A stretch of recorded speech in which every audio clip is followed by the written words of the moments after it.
ബാക്കി നിയോഗങ്ങളൊക്കെ സമർപ്പിച്ചിട്ട് പോയി.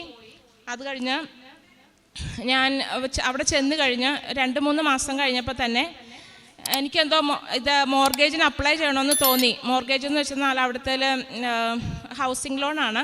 അപ്പോൾ അതിന് അപ്ലൈ ചെയ്യാനായിട്ട് ഞാനുള്ള പേപ്പേഴ്സൊക്കെ ശരിയാക്കി ആ പേപ്പറുകളൊക്കെ സബ്മിറ്റ് ചെയ്തു. എന്നിട്ട് അതിന് കാത്തിരിക്കുകയാണ്. അതിനിടയ്ക്ക് നമ്മളിപ്പം മോർഗേജ് ശരിയാകുന്നതിനുള്ളിൽ നമ്മൾ വീട് നോക്കി വെക്കണം. അപ്പം 1-2 വീടുകൾ നോക്കി വെച്ചു. ഇഷ്ടപ്പെട്ട വീടുകൾ ഞങ്ങളിങ്ങനെ സെലക്ട് ചെയ്ത് വെച്ചിട്ടുണ്ട്.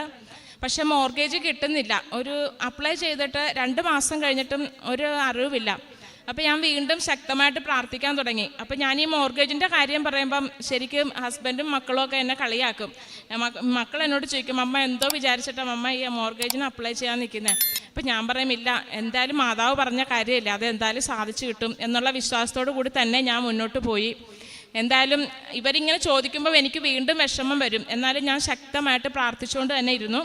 അപ്പോൾ ഒരു ദിവസം ഇങ്ങനെ ജോസഫ് അച്ഛൻ്റെ ഇത് ചൊവ്വാഴ്ചത്തെ ധ്യാനം കൂടി.